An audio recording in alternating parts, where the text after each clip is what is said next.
Hello, hello, hello. Welcome back to my channel. Okay, so let's get into it. Bless the rains down in Africa.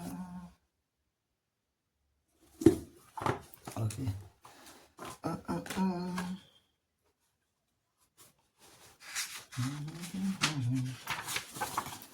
The courage to be normal. Youth. But how? It would be impossible for all human beings to be especially good or anything like that, wouldn't it? No matter what, people have their strengths and weaknesses, and there will always be differences. There's only a handful of geniuses in the world, and not everyone is cut out to be an honor student. So for all the losers, there's nothing for it besides being especially bad. Philosopher, yes, it's that Socratic paradox that no one desires evil, because to children who engages in problems behavior, even violent acts and thefts are accomplishments of good. Youth, but that's horrible. That's a line of reasoning with no way out. Philosopher, what Adlerian psychology emphasizes at this juncture are the words the courage to be normal. Youth, the courage to be normal. Philosopher, why is it necessary to be special? Probably because one cannot accept one's normal self, and it is precisely for this reason that when being especially good becomes a lost cause, one makes the huge leap to being especially bad, the opposite extremes. But is being normal, being ordinary, really such a bad thing? Is it something inferior, or in truth, isn't everybody normal? It is necessary to think this through to its logical conclusions. Logical conclusions. Youth, so are you saying that I should be normal? Philosopher, self-acceptance is the vital first steps. If you are able to possess the courage to be normal, your way of looking at the world will change dramatically. Youth, but philosopher, you are probably rejecting normality because you equate being normal with being incapable. Being normal is not being incapable. One does not need to flaunt one's superiority. Superiority.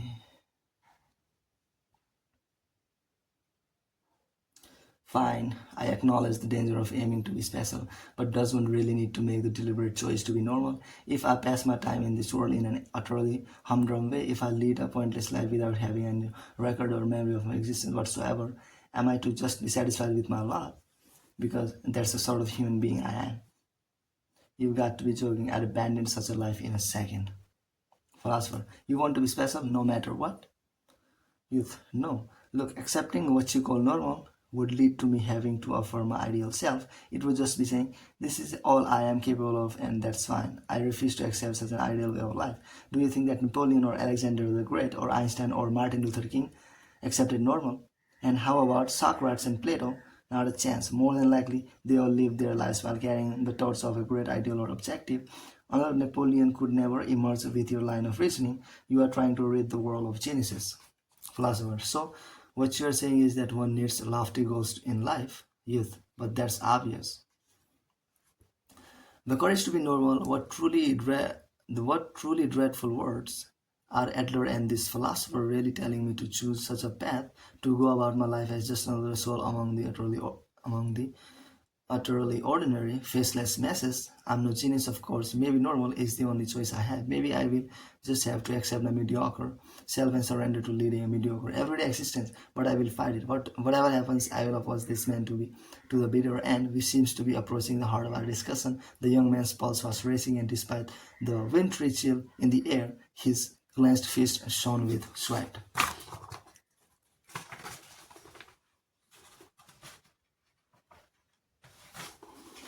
Life is a series of moments. Philosopher. Alright, when you speak of lofty goals, I am guessing that you have an image of something like a mountain climber aiming for the top. Youth, yes, that's right. People, myself included, aim for the top of the mountain. Philosopher. But in life, you're climbing a mountain in order to reach the top, then the greater part of life would end up being en route. This is to say, one's real life would begin with one's trek on the mountainside, and the distance one has traveled up until the point would be a tentative life led by a tentative me. I guess that's one way of putting it. The way I am now, I am definitely an en route person. Now, supposing you didn't make it to the mountaintop, what would that mean for your life? What with accidents and diseases and the like, people don't always make it all the way, and mountain climbing itself is fraught and pitfalls and often ends in failure. So one's life would be interpreted en route with just this tentative me leading a tentative life. What kind of life would that be? That'd be a case of getting was just deserts. So I didn't have the ability, or I didn't have the physical strength to climb a mountain, or I wish I or I wasn't lucky, or I lacked the skill. That's all. Yes, this is a reality I am prepared to accept. Philosopher Adler psychology has a different standpoint. People who think of life as being like climbing a mountain are treating their own existence as lines, as if there is a line that started the instant one came into this world, and that continues in all manner of course of varying sizes until it arrives at the summit, and then at long at long last reaches its terminus, which is death. This conception, which treats life as a kind of story, is an idea that links with a Freudian etiology, the contributing of causes, and is a way of thinking what makes the greater part of life into something that is en route. Well, what is your image of life? Do not treat this as a line. Think of a life as a series of dots. If you look through a magnifying glass at a solid line drawn with chalk, you'll discover that what you thought was a line is actually a series of small dots. Seemingly linear existence is actually a series of dots. In other words, life is a series of moments. A series of moments? Yes, it is a series of moments called now. We can live only in the here and now, or our lives exist only in moments. Adults who do not know this attempt to impose linear lives onto young people, their thinking is that staying on the conventional tracks, good university, big company, stable household is a happy life, but life is not made up of lines or anything like that. So there's no need for life planning or career planning.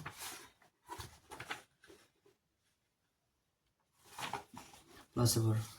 If there were a line, then life planning would be possible, but our lives are only a series of dots. A well planned life is not something to be treated as necessary or unnecessary, and it is impossible.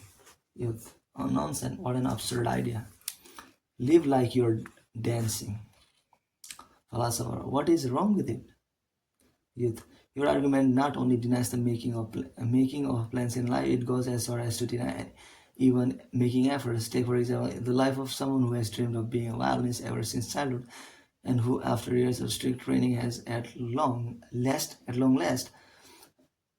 become an active member in a celebrated orchestra. Or another life, one of intensive studies that successfully leads to the passing of the bar examination and to becoming a lawyer. Neither of these lives would be possible without objectives and plans. Philosopher. So, in other words, like mountain climbers aiming to reach that mountain top, they have persevered on their paths. Yes, of course, philosopher. But is that really the case? Isn't it that these people have lived each and every instant of their lives here and now? This is to say, rather than living lives that are en route, they are always living here and now. For example, the person who had dreams of becoming a violinist was always looking at pieces of music and concentrating on each piece and on each and every measure and note. Would they attain their objectives that way? Philosopher, think of it this way. Life is a series of moments which one lives as if one were dancing right now, around and around, each passing instant, and when one happens to survey one's surroundings, one realizes, yes, I've made it this far. Among those who have danced the dance of the violin, they are people who stay the course and become professional musicians. Among those who have danced the dance of the bar examination, there are people who become lawyers. There are people who have danced the dance of writings and become authors. Of course, it also happens that people end up in entirely different places, but none of these lives came to an end road. It is enough if one finds fulfillment in the here and now, one is dancing. It's enough if one can dance in the now. Yes, with dance, it is the dancing itself that is the goal, and no one is concerned with arriving somewhere by doing it. Naturally, it may happen that one arrives somewhere as a result of having danced. Since one is dancing, one does not stay in the same place, but there is no destination. A life without a destination, who ever heard of such a thing? Who would acknowledge such an unsteady life that bends whichever way the wind blows? The kind of life that you speak of, which tries to reach a destination, may be termed a kinetic, dynamic life. By contrast, the kind of dancing life I am talking about could be called an energial, actual active state life. Kinetic, energial. Let's refer to Aristotle's explanation. Ordinary motion, which is referred to as kinesis, has a starting point and an end point. The movement from the starting point to the end point is optimal if it is carried out as efficiently and as quickly as possible. If one can take an express train, there is no need to ride the local one that makes every stop. In other words, if one's destination is to become a lawyer, it's best to get there as quickly and as efficiently as one can. Philosopher, yes. And the road one takes to get to their destination is, in the sense that one's goal has not yet been reached, incomplete. This is kinetic life, because it's halfway. Philosopher, that's right. Energy, on the other hand, is a kind of movement in which one is now forming is what has been formed. Philosopher, one might also think of it as a moment in which the process itself is treated as the outcome. Dance is like that, and so is a journey. I'm getting confused. What is the point about a journey? What is this about a journey? Philosopher, what kind of goal is the act of going on a journey? Suppose you are going on a journey to Egypt. Would you try to arrive at the Great Pyramid of Giza as efficiently as quickly as possible, and then head straight back home by the shortest route? One would not call that a journey. You should be on a journey the moment you step outside your home, and all that moments on the way to your destination should be a journey. Of course, there might be circumstances that prevents you from making it to the pyramid, but that does not mean you didn't go on a journey. This is energy of life.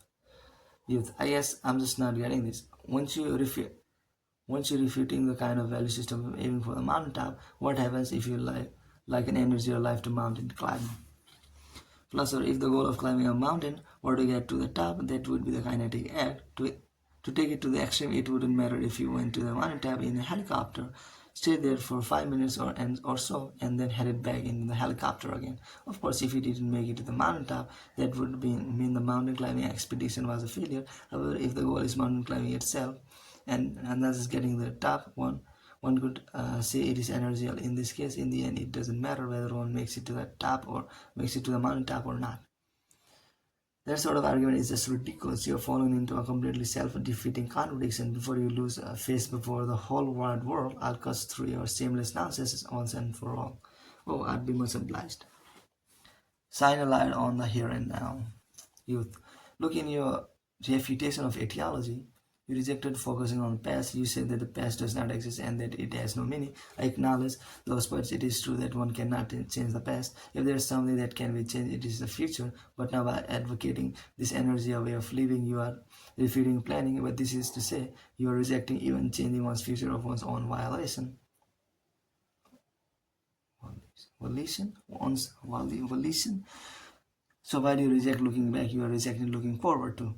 It's like you're telling me to just walk blindfolded along a pathless path. You can see neither behind you nor in front of you.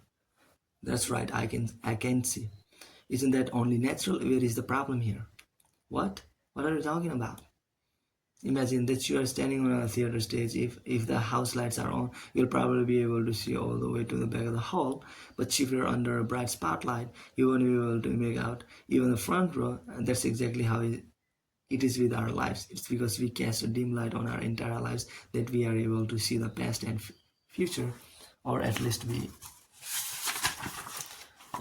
imagine we can. But if one is shining a bright spotlight on here and now, one cannot see the past or the future anymore. A bright spotlight.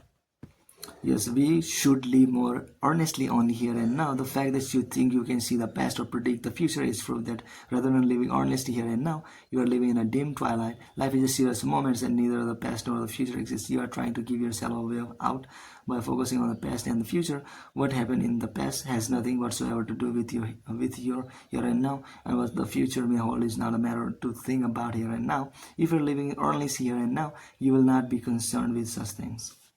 But when one adopts the point of view of Jungian etiology, one sees life as kind of great big story based on cause and effect. So then it's all about where and when I was born, what my childhood was like, the school I attended and the company where I got a job, and that decides who I am now and who I will become. To be sure, likening one's life to a story is probably an entertaining job.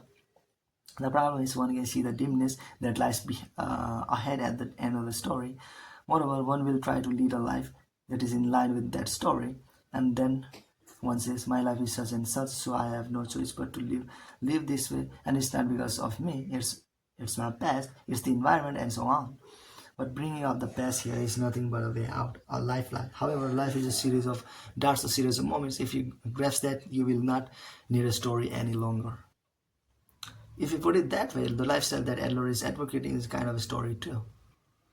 Lifestyle is about here and now and is something that one can change of one's own volition. The life of the past that looks like a straight line only appears that way to you as a result of your making ceaseless resolution to not change. The life that lies ahead of you is completely blank page, and there are no cracks.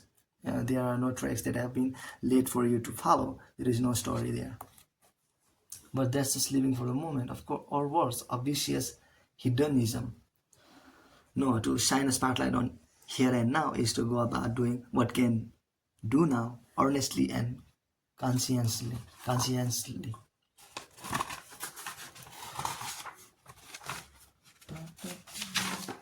The greatest lifeline. Youth. To live honestly and conscientiously. Philosopher. For example, one wants to get into university, but one makes no attempt to study. This is an attitude of not living earnestly here and now. Of course, maybe the entrance examination is still far off. Maybe one is not sure what needs to be studied or how thoroughly, and one finds it troublesome. However, it is enough to do it little by little. Every day one can work out some mathematical formulas. One can memorize some words. In short, one can dance. By doing so, one is sure to have a sense of this is what I did today. This is what today. This is what today. This single day was for. Clearly, today is not for entrance examination in the distant future, and the same thing would hold true for your father too. He was likely dancing earnestly the dance of his everyday work. He lived earnestly here and now without having a grand objective or the need to achieve that objective. And if that was the case, it would seem that your father's life was a happy one. Youth, are you telling me to affirm that way of living, that I should accept my father's constantly work burden existence? Philosopher, there is no need to make yourself affirm it. One, instead of seeing his life as a line that he erased, start seeing how he lived it. See the moments of his life. The moments? The moments. Philosopher. And the same may be said with regard to your own life. You set objectives for the distant future, and think of now as your preparatory period. You think, I really want to do this and I'll do it when the time comes. This is a way of living that postpones life. As long as we postpone life, we can never go anywhere, and we'll only pass our days one after the next in dull monotony, because we think of here and now as just a preparatory period, as a time for patience. But a here and now in which one is studying for an entrance examination in the distant future, for example, is the real thing. Youth, okay, I'll accept that. I can certainly accept living honestly here and now and not setting up some fabricated line, but I don't have any dreams or objectives in my life. I don't know what dance to do. My here and now is nothing but utterly useless moments. Not having objectives or the like is fine. Living earnestly here and now is itself a dance. One must not get too serious. Please do not confuse being earnest with being too serious. Be earnest but not too serious. That's right. Life is always simple, not something that one needs to get too serious about. If one is living each moment honestly, there is no need to get too serious. And there is another thing I would like you to keep in mind. When one has adopted an energy or viewpoint, life is always complete. It's complete. It's complete. If your life or mind, for that matter, were to come to an end here and now, it would not do to refer to either of them as unhappy. The life that ends at the age of 20 and the life that ends at 90 are both complete lives and lives of happiness. So if I lived honestly here and now, those moments will always be complete. Exactly now, I have used the word lifeline again and again throughout our discussion. I would like to conclude by talking about the greatest lifeline of all. Please do. Philosopher, the greatest lifeline of all is to not live here and now.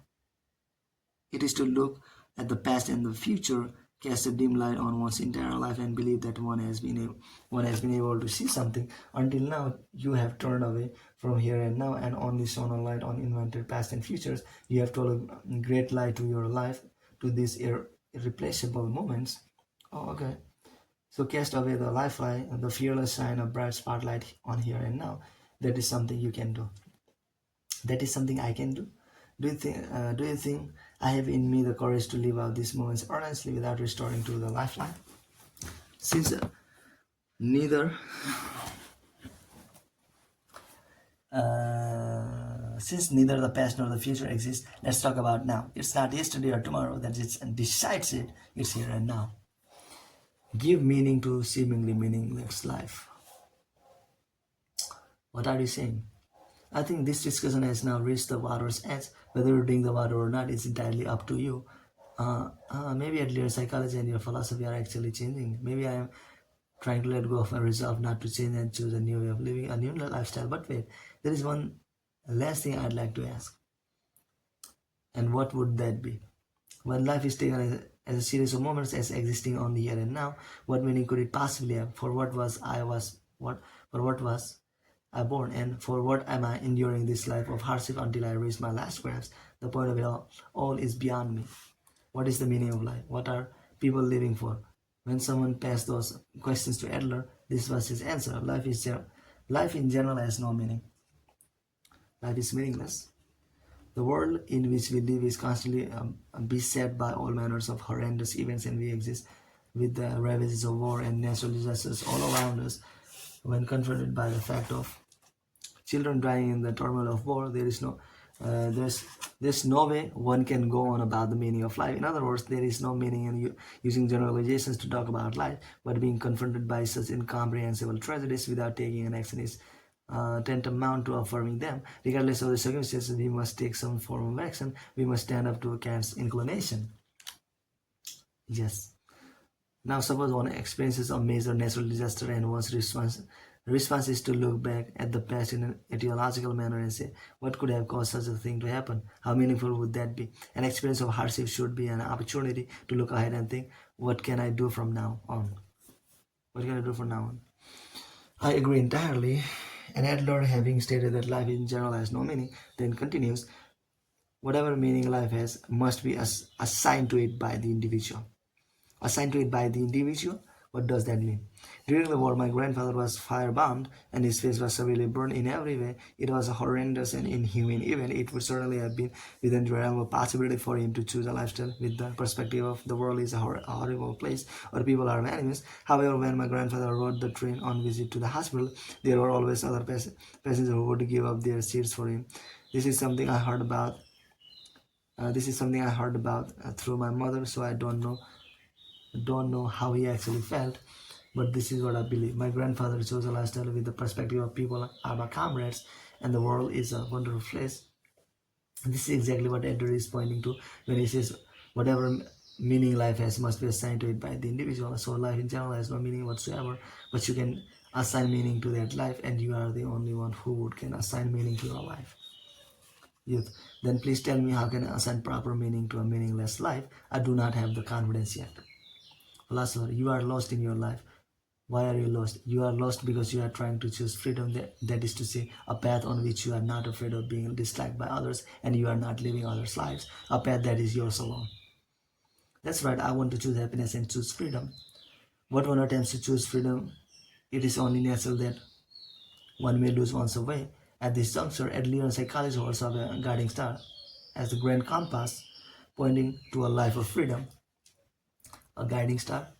Just like the traveler who relies on the north star in our lives, we need a guiding star. This is the Adlerian psychology way of thinking. It is an expansive ideal that says, as long as we do not lose sight of this compass and keep on moving in this direction, there is happiness. Where is that star? It is contribution to others. Contribution to others? No matter what moments you are living, or if there are people who dislike you, as long as you do not lose sight of the guiding star of I contribute to others, you will not lose your way and you can do whatever you like. Whether you dislike or not, you pay it no mind and live free. If I have the star of contribution to others, high in the sky above me. I will always have happiness and comrades by my side. Then let's dance in earnest the moments of here and now and live in earnest. Do not look at the past and do not look at the future. One lives each complete moment like a dance. There is no need to complete with anyone, and one has no use for destinations. As long as you are dancing, you will get somewhere, or somewhere that no one else knows. That is the nature of energy of life. If I look back on my own life up to now, no matter how I try, I will never arrive at a satisfactory explanation as to why I am here and now. Though at one time the study of Greek philosophy was my focus, before long I took up the study of endurance psychology in tandem with it, and here I am today deep in conversation with you, my irreplaceable friend. It is the result of having danced the moments. That is the only way to explain it. When you have danced here and now, in earnest and to the fullest, it is when the meaning of your life will become clear to you. It will. I, I believe you. Yes, please believe. Through my many years living with Adler's thought, there is something I have noticed, and that is, it is that the power of one person is great, or rather, my power is immeasurably great. What do you mean? Well, in other words, if I change, the world will change. This means that the world can be changed only by me, and no one else will change it for me. The world that has appeared to me since learning of Adler psychology is not the world I once knew. If I change, the world will change. No one else will change the world for me. It is similar to the shock experienced by someone who, after many years of being nearsighted, puts on glasses for the first time. Previously, indistinct outlines of the world become well defined, and even the colors are moved more vivid. Furthermore, it is not only a part of one's visual field that becomes clear, but the entire visual world. I can only imagine how happy you will be if you have a similar experience. If only I'd known. I wish I had known this 10 years ago, or even just 5 years ago. If only I had known 5 years ago before I got a job.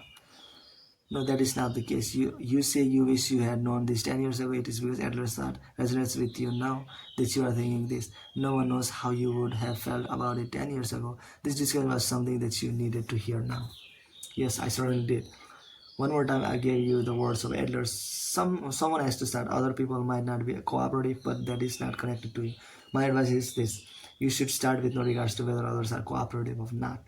I cannot tell yet if it is who I have changed, or if it is the world that I can see from that vintage point that has changed. But there is one thing I can say with conviction: here and now is shining brightly. Yes, it is so bright that I can see almost nothing of tomorrow.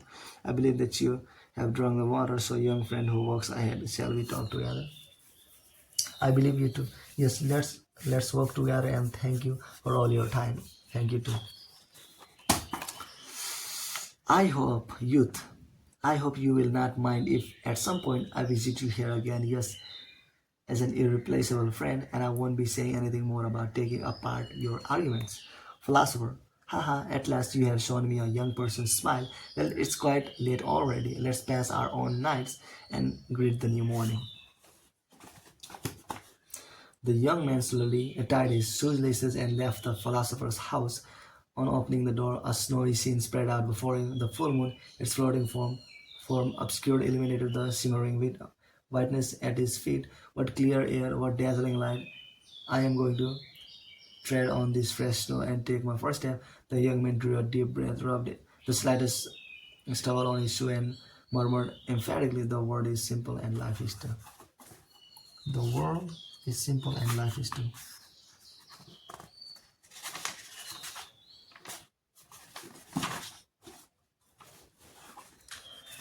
The world is simple and life is too. Afterwards. In life, there are encounters in which a book one happens to pick up one day ends up completely altering one's landscape the following morning. It was the winter of 1999, and I was a youth in my 20s when I had the great fortune of encountering such a book at a bookshop in Ikebukuro. This was Ichiko Kirisawa's Adora introducing to Adlerian psychology. Here was a form of thought profound in every way, yet conveyed in simple language that seemed to overturn our accepted wisdoms at their very roots.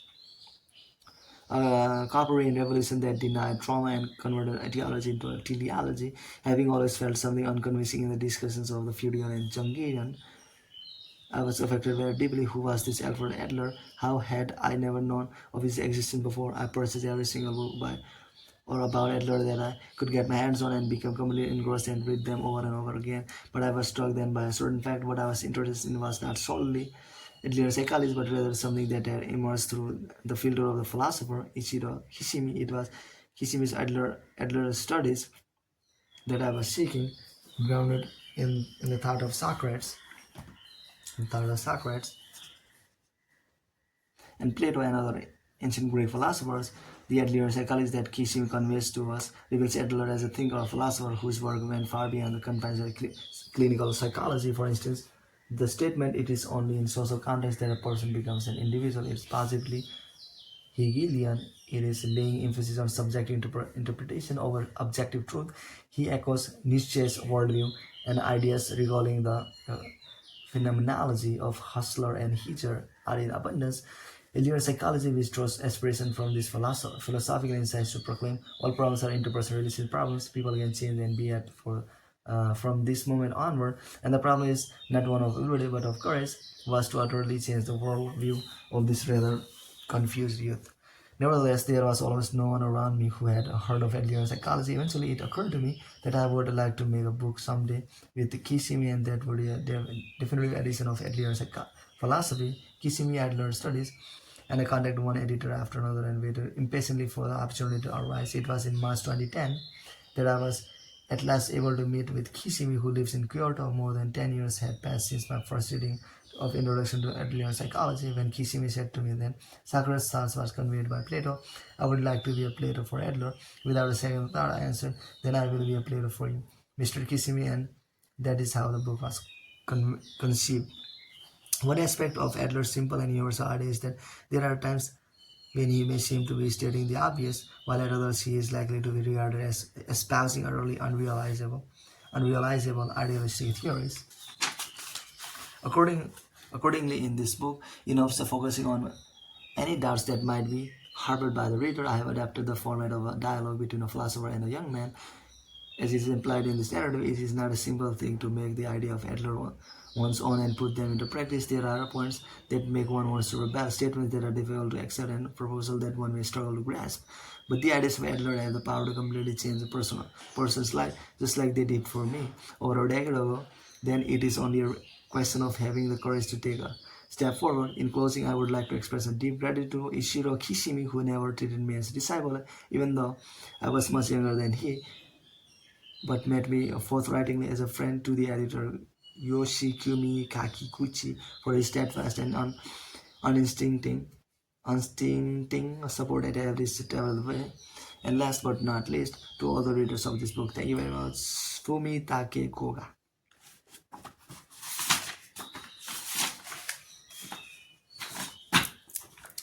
More than half a century has passed since the death of Adler, and the time still cannot catch up with the freshness of his ideas. Though compared to a few years ago, the name Adler is little known in Japan today. Adler's teachings are said to be a communal quarry that anyone can excavate something from, and though his name often goes unmentioned, the influence of his teachings has spread far and wide. I had been studying philosophy ever since my late teens, and it was around the time my child was born, when I was in my early 30s, then I first encountered Adlerian psychology. Jungian mnemonic theory, which investigates the question, "what is happiness?" is one of the central themes of Western philosophy. I had spent many years pondering this question when I attended the lecture where I first learned of Adlerian psychology. One hearing, the lecturer declares from his podium, "Those who have listened to my talk today will be able to change and be happy from this moment onwards." I felt repulsed, but at the same time it dawned on me that I had never thought deeply about how I myself can find happiness, and with the notion that finding happiness itself was perhaps easier than I'd imagined, I took an earnest in Adlerian psychology.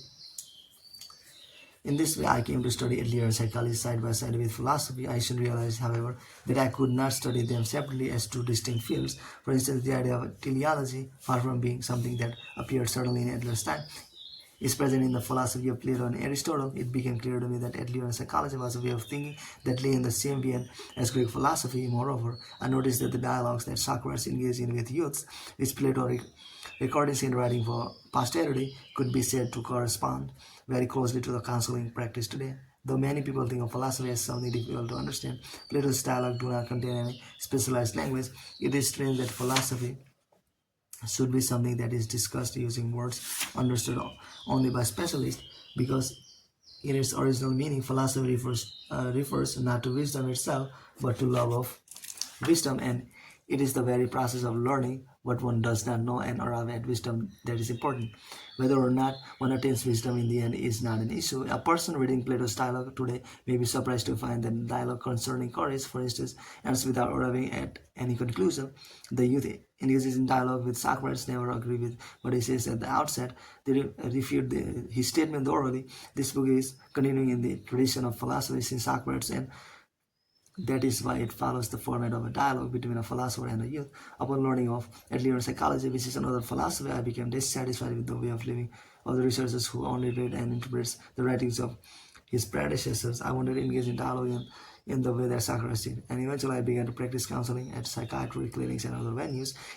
In doing so, I met many youths. All of these youths wanted to live sincerely, but many of them were people who had been told by worldly, generally elders to be more realistic and were on the verge of giving up on their dreams. People who had been through arduous experiences of being entangled in interpersonal relationships that were complicated precisely because they were pure. Wanting to live sincerely is an important thing, but it is not enough on its own. Adler tells us that all problems are interpersonal relationship problems, but if one does not know how to build good interpersonal relationships, one may end up trying to satisfy other people's expectation and unable to communicate out of fear of hurting other people. Even when has something to assert, one may end up abandoning what one really wants to do. Other people may certainly be popular among those they know, and not many people will dislike them. Perhaps they will end up being incapable of living their own lives. To a young person, like the youth in this book, who has many problems and has already had a harsh awakening to reality, the views put forward by this philosopher, that this world is a simple place and that anyone can be happy from this day onward, may come as a surprise. My psychology is for all people, says Adler, and dispensing with specialized language, much as Plato did. He shows us specific steps for improving our interpersonal relationships.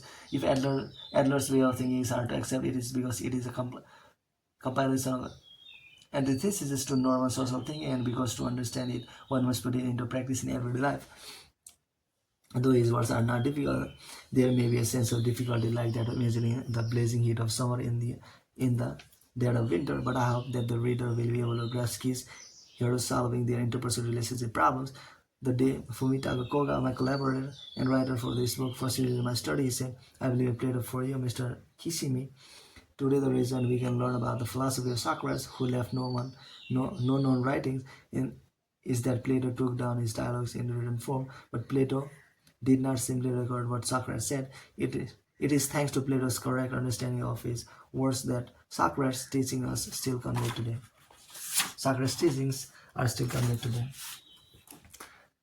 It is thanks to the exceptional powers of understanding of Koga, who persisted in carrying out repeated dialogues with me over a period of several years, that this book has seen the light of the day. Both Koga and I often made visits to our teachers in our university days, and the youth in this book could be either one of us, but more than anyone, he is you who picked up this book. It is my sincere hope that while your doubts may linger, I will be able to support your resolution in all manner of life situations through this dialogue with a philosopher, Ichiro Kishimi.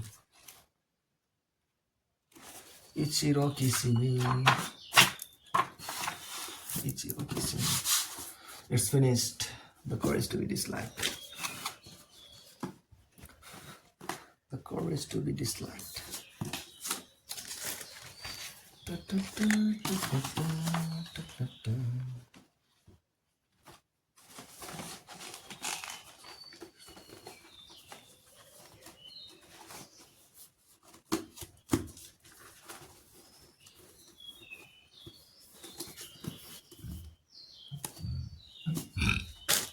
courage to be disliked.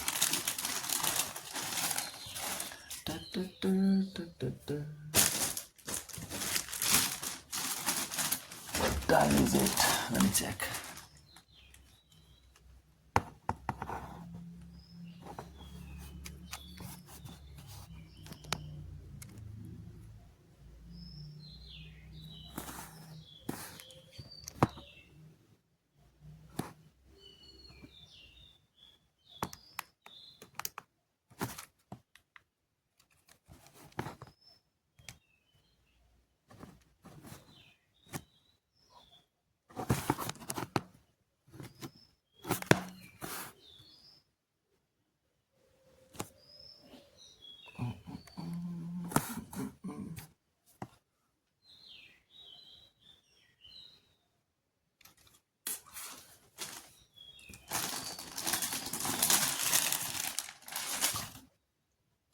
Next book.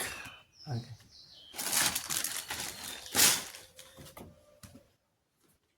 Okay, let's read this book. Okay, Seduction. Seduction. The Art of Seduction. The Art of Seduction by Robert Greene. I'm in the page number 43. The Dandy. The dandy. Most of us feel trapped within the limited roles that the world expects us to play. We are instantly attracted to those who are more fluid, more ambiguous than we are. Those who create their own persona. Dandies excite us because they cannot be categorized and hint at a freedom we want for ourselves. They play with masculinity and femininity. They fashion their own physical image, which is always startling. They are mysterious and elusive. They also appeal to the narcissism of each sex. To a woman, they are psychologically female. To a man, they are male. Dandies fascinate and seduce in large numbers. Use the power of the dandy to create an ambiguous, alluring presence that stirs a repressed desire. The feminine dandy. The feminine dandy. When the 18-year-old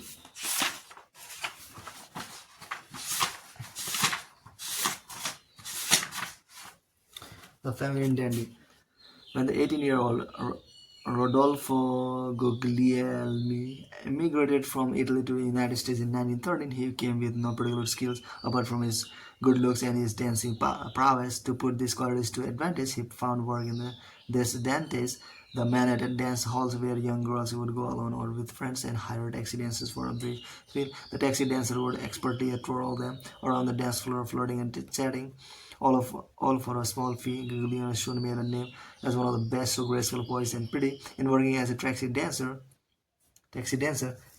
Guglielmo spent a great deal of time around women. He quickly learned what to please them, how to mirror them in subtle ways, how to put them at ease, but not too much. He began to pay attention to his clothes, creating his own dapper look. He danced with a corset under his shirt to give himself a trim figure.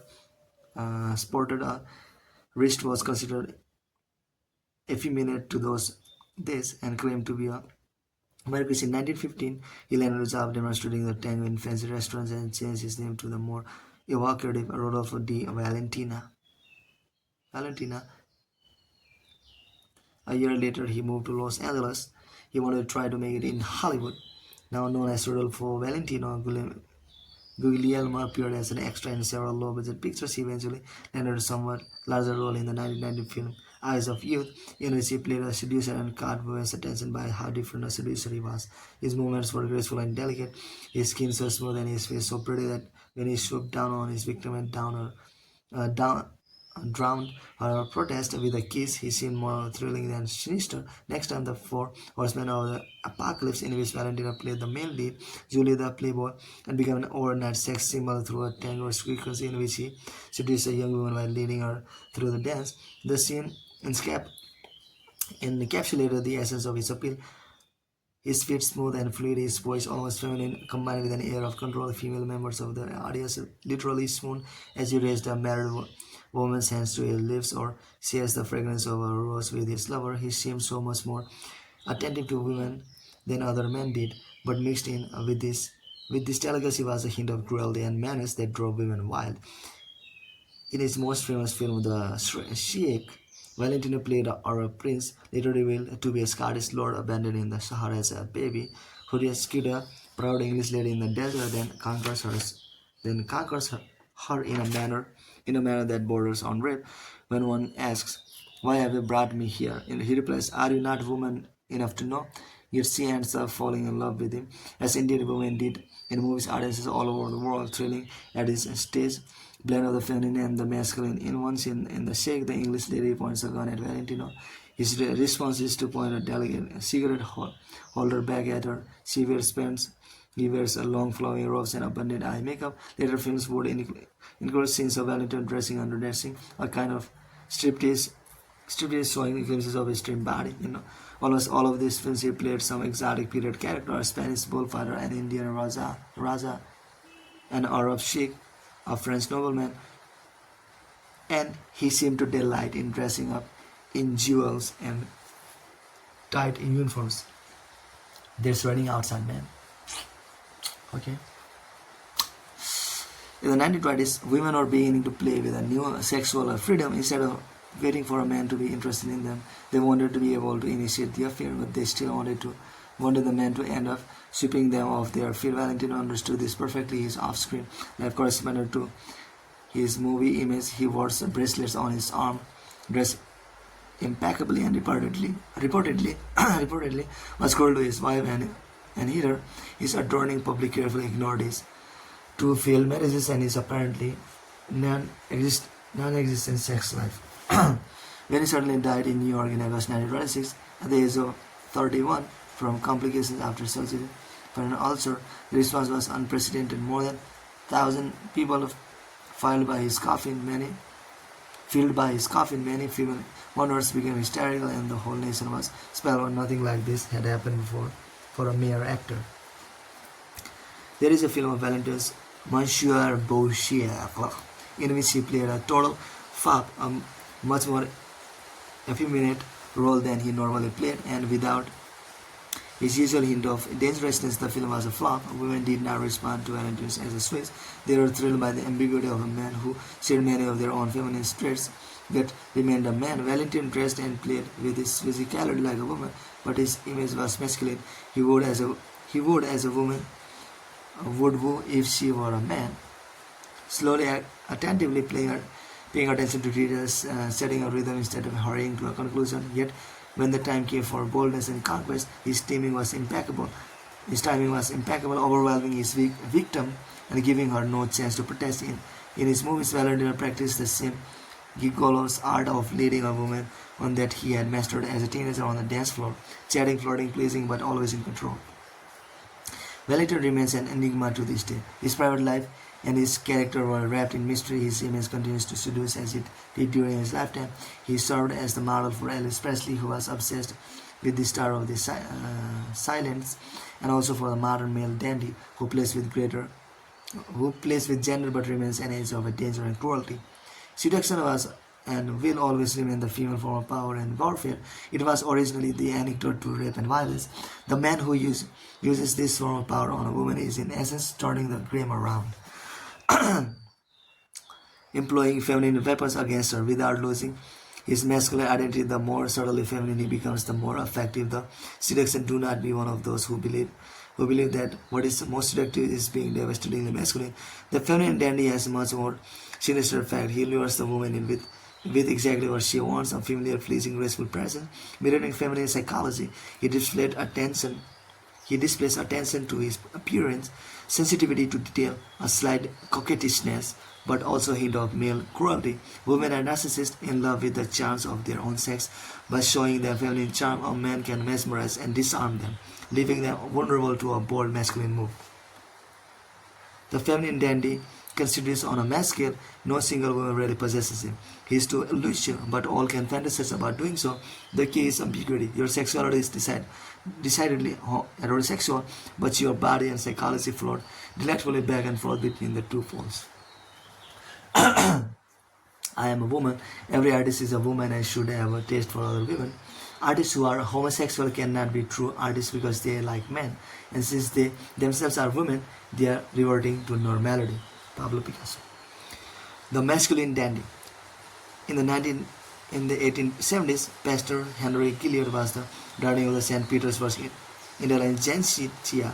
He was a young, handsome, well-read in philosophy and literature, and he preached a kind of entangled Christianity. A dozen of young girls had crushed on him and would flock to his sermons just to look at him. In 1878, however, he met a girl who changed his life. Her name was Lou Salom, later known as Lou Andre Salom, and she was 17, he was 42.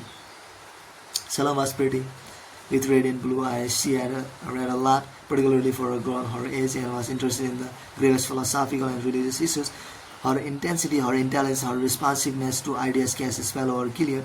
When she entered his office for her increasingly frequent discussion with him, the place seemed brighter and more alive. Perhaps she was flirting with him in the unconscious manner of a young girl, yet when Gilliard admitted to himself that he was in love with her and proposed marriage, Salom was horrified. The confused pastor never quite got over Lou, once alone becoming the first of a long string of famous men to be the victim of lifelong unfulfilled infatuation with her. Uh, in 1882, the German philosopher Friedrich Nietzsche was wandering around Italy alone in Genoa. He received a letter from his friend Paul, the Prussian philosopher whom he admired, recounting his discussion with a remarkably young Russian woman, Lou von Salome, in Rome. Salome was there on holiday with her mother. Lee had managed to accompany her on a long walks through the city unchaperoned, and they had many conversations. Her ideas on God and Christianity were quite similar to Nietzsche, and when Lee had told her that the famous philosopher was a friend of his, she had insisted that he invited Nietzsche to join them. In subsequent letters, Lee describes how mysteriously captivating Salome was and how anxious she was to meet Nietzsche. The philosopher soon went to Rome. When Nietzsche finally met Salome, he was overwhelmed. She had the most beautiful eyes he had ever seen, and during their first long walk, those eyes lit up so intensely that he could not help feeling there was something erotic about her excitement. Yet he was also confused. Salome kept her distance and did not respond to his compliments. What a devilish young woman. A few days later, she read him a poem of hers, and he cried. Her ideas about life were so like his own. Deciding to seize the moment, Nietzsche proposed marriage. He did not know that Rie had done so as well. Salome declined. She was interested in philosophy, life adventure, not marriage. Undaunted, Nietzsche continued to court her on an excursion to Lake Orda with Rie. Salome and her mother, he managed to get the girl alone, accompanying her on a walk up Mount Sacro, while the others stayed behind. Apparently, the views and Nietzsche's words had the proper passionate effect. In a later letter to her, he described this walk as the most beautiful dream of my life. Now he was a man possessed. All he could think about was marrying Salome and having her all to himself. A few months later, Salome visited Nietzsche in Germany. They took long walks together and stayed up all night discussing philosophy. She mirrored his deepest thoughts, anticipated his ideas about religion. Yet when he again proposed marriage, she scolded him as conventional. It was Nietzsche, after all, who had developed a philosophical defense of the Superman, the man of everyday mortality. Yet Salome was by nature far less conventional than he was. Her firm, uncompromising manner only defended the spell she cast over him, as did her hint of cruelty when she finally left him, making it clear that she has no intention of marrying him. Nietzsche was devastated. As an anecdote to his pain, he wrote thus back Zoroastrianism, a book full of sublimated eroticism, deeply inspired by his talks with her. From then on, Salome was known throughout Europe as the woman who had broken Nietzsche's heart. Salome moved to Berlin. Soon the city's greatest intellectuals were falling under the spell of her independence and free spirit. The playwrights Gerhard Hauptmann and Franz Wittgenstein became infatuated with her. In 1897, the great Austrian poet Rainer Maria Rilke fell in love with her. By that time, her reputation widely known, as she was a published novelist. This certainly played a part in seducing Reiki, but he was also attracted by a kind of masculine energy he found in her that he had never seen in a woman. Reiki was then 22, so 36. He wrote her love letters and poems, followed her everywhere, and began an affair with her that was to last several years. She corrected his poetry. Imposed discipline on his overtly romantic verses, parodies for new poets, but she was put off by his childish dependence on his weaknesses. Unable to stand weakness of any kind, she eventually left him. Conceived by her memory, Reiki long continued to pursue her. In 1926, lying on his deathbed, he begged his doctors, "Ask Lou what is wrong with me. She's the only one who knows." One man wrote of Salome, "There was something terrifying about her embrace. Looking at you with her radiant blue eyes, she would say, the reception of the semen is for me the height of ecstasy," and she had an insatiable appetite for it. She was completely immoral, a vampire. The Swedish psychotherapist Paul Bizarre, one of her later conquests, wrote, "I think Nietzsche was right when he said that Lou was thoroughly evil woman. Evil, however, in the Goethean sense, evil that produces good. She may have destroyed lives and marriages, but her presence was exciting." The two emotions that almost every male felt in the presence of Lou Adrian Salome were confusion and excitement, the two prerequisite feeling for any successful seduction.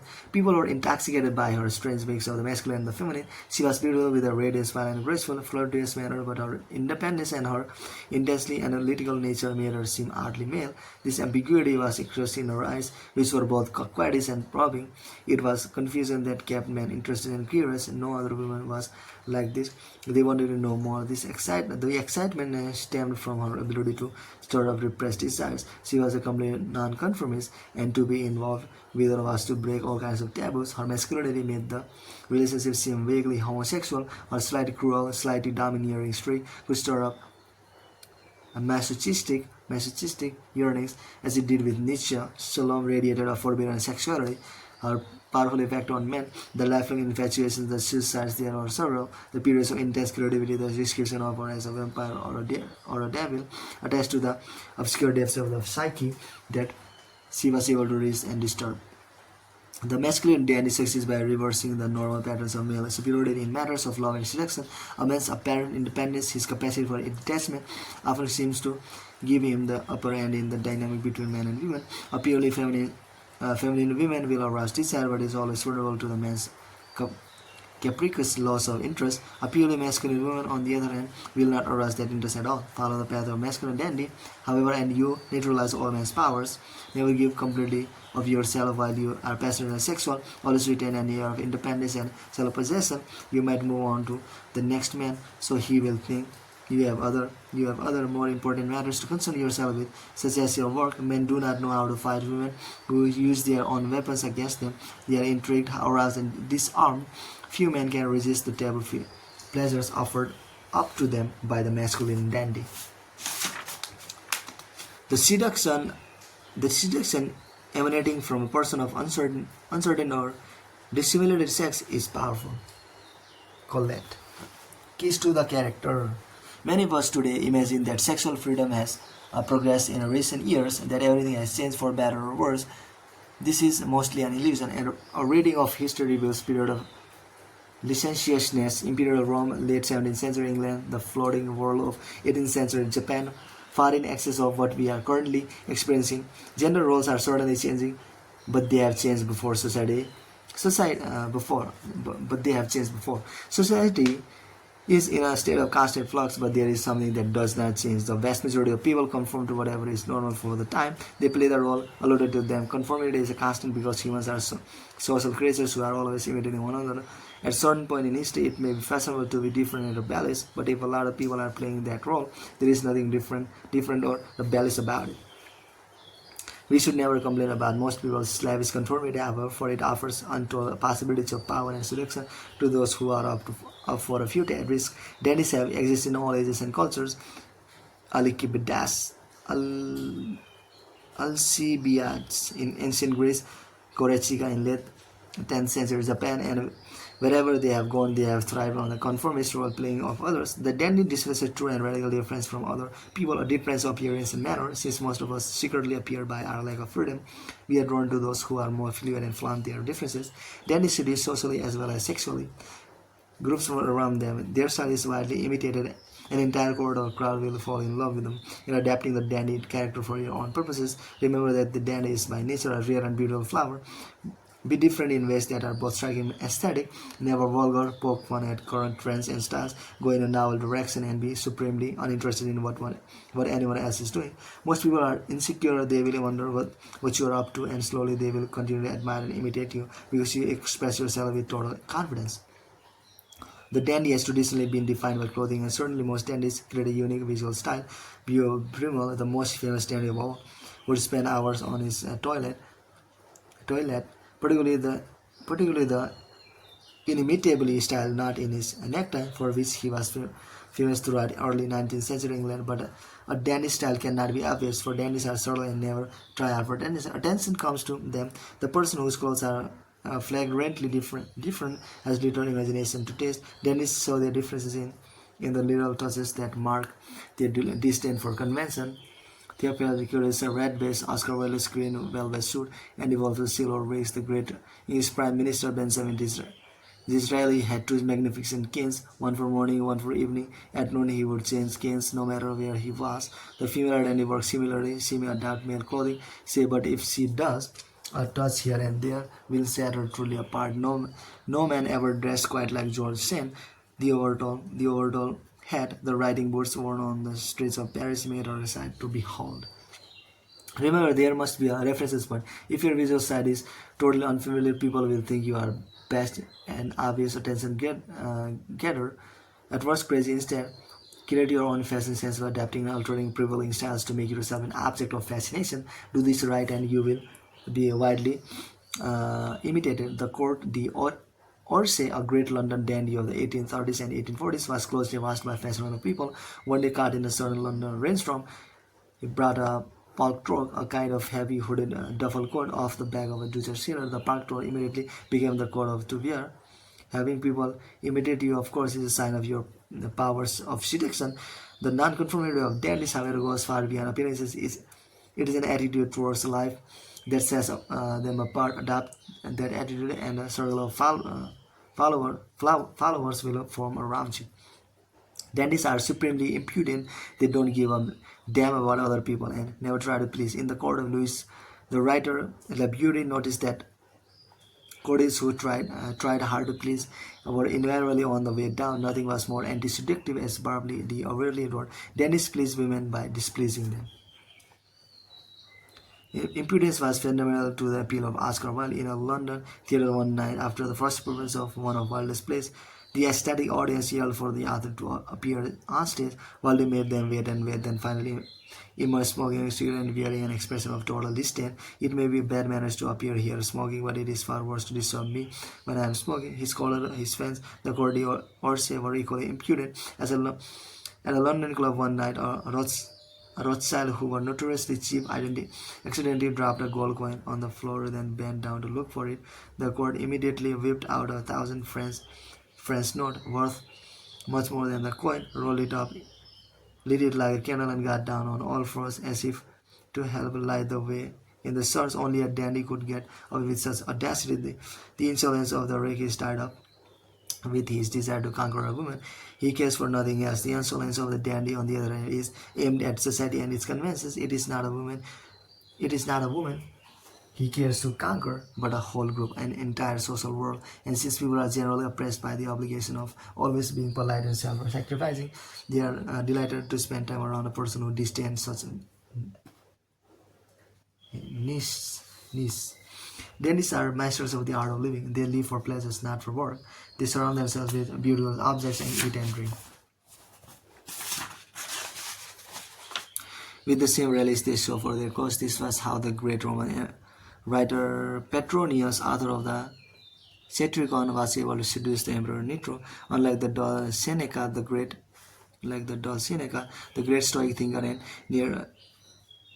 Nero's tutor, Petronius knew how to make every detail of life a grand aesthetic adventure, from a feast to a simple conversation. This is not an attitude you should impose on those around you. You can make yourself a nuance, but if you simply seem socially confident and sure of your taste, people will be drawn to it. The key is to make everything an aesthetic choice. You will alleviate boredom by making life, and art will make your company highly prized. The opposite sex is a strange country. Strange country. We can never know, and this excites us, creates a proper sexual tension, but it is also a source of annoyance and frustration. Men do not understand how women think, and vice versa. Each tries to make the other act more like a member of their own sex. Dandies may never try to please, but in this one era, they have a pleasing effect by adopting psychological traits of the opposite sex. They appeal to our inherent narcissism. Women identified with Rudolph Valentino's delicacy and attention to details in courtship. Men identified with Lou and Andre Salomon's lack of interest in commitment. In the Heian court of 11th century Japan, Sun Sanangan, the writer of the Pila book, was powerfully selective for men, especially literary types. She was fiercely independent, wrote poetry with the best, and had a certain emotional distance. Men wanted more from her than just to be her friend or companion, as if she were another man. Charmed by her empathy for male psychology, they fell in love with her. This kind of male transvestism. This kind of mental transvestism, the ability to enter the spirit of the opposite sex, adapt to their ways of thinking, mirror their tastes and attitudes, can be calorie in seduction. It is a way of mesmerizing your victim. According to Freud, the human libido is essentially bisexual. More people are in some ways attracted to people of their own sex, but social constraints varying with cultural and historical period repress these impulses. The dandy represents a release from such constraints. In several of Shakespeare's plays, a young girl, and back then the female roles in the theater were actually played by male actors, has to go into disguise and dress up as a boy, eliciting all kinds of sexual interest from men, who later are delighted to find out that the boy is actually a girl. Think, for example, of Rosalind in As You Like It, entertains such as Josephine Baker, known as the Chocolate Dandy, or Merlin Dietrich would dress up as men in their acts, making themselves widely popular among men. Meanwhile, the slightest feminized male, the pretty boy, has always been seductive to women. Valentino embodies this quality. Elvis Presley had feminine features. The face, the hips, wore frilly pink shirts and eye makeup, and attracted the attention of women early on.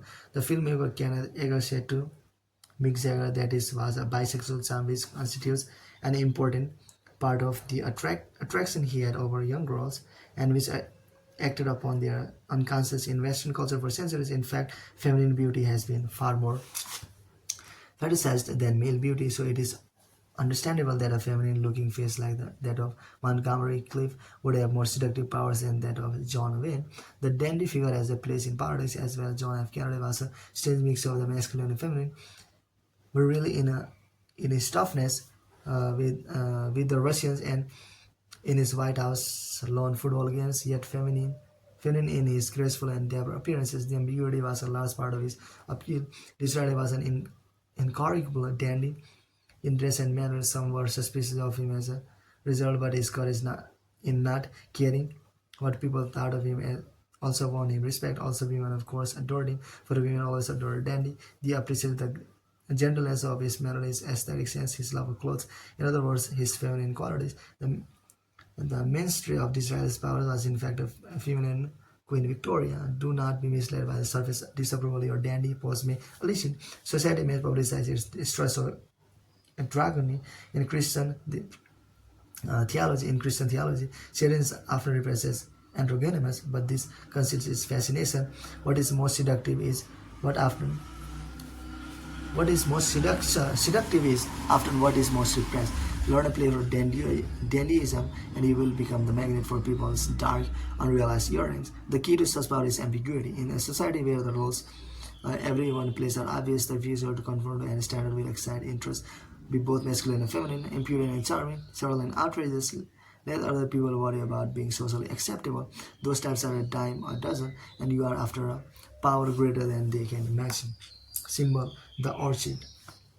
Its shape and color oddly suggest both sexes. Its odor is sweet and decent. It is a tropical flower of evil, delicate and highly cultivated. It is prized for its rarity. It is unlike any other flower. Dangers. The dandy's strength, but also the dandy's problem, is that he or she often works through transgressive feelings rather to sex roles. Feelings are relating to sex roles. Although this activity is highly charged and seductive, it is also dangerous since it touches on a source of great anxiety and insecurity. The greater dangers will often come from your own sex.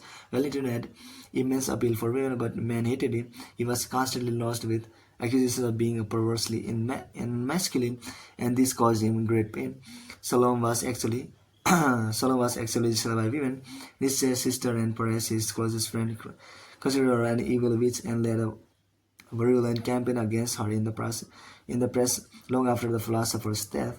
There is little to be done in the face of resentment like this. Some dandies try to fight the images they themselves have created, but this is unwise to prove his masculinity. Valentino would engage in boxing match, anything to prove his masculinity. He wound up looking only desperate, better to exercise occasional guise with grace and insolence. After all, the dandy's charm is that they don't really care what people think of them. This is how Andy Warhol played the game when people tried to his When people tired of his antics or some scandal operator, instead of trying to defend himself, he would simply move on to some new image. Decadent bohemian high society portraits, etc., as if to say, with a hint of disdain, that the problem lay not with him but with other people's attention span. Another danger for the dandy is the fact that insolence has its limits. Pierre Bumen prided himself on two things: his trimness of figure and his acerbic wit. His main social patron was the Prince of Wales, who in later years grew plump. One night at dinner, the prince rang for the butler and Brim snidely remarked, "Do ring bang, bing bang." The prince did not appreciate the joke had Brim shone out, and never spoke to him again. Without royal patronage, Brummel fell into poverty and madness. Even a dandy then must measure out his impudence. A true dandy knows the difference between a theatrically staged teasing of the powerful and a remark that will truly hurt, offend, or insult. It is particularly important to avoid insulting those in position to injure you. In fact, the pose may work best for those who can afford to offend. Artists, bohemians, etc. In the work mood, you will probably have to modify and tone down your dandy image, be pleasantly different, an amusement rather than a person who challenges the group's conventions and makes others feel insecure. Okay.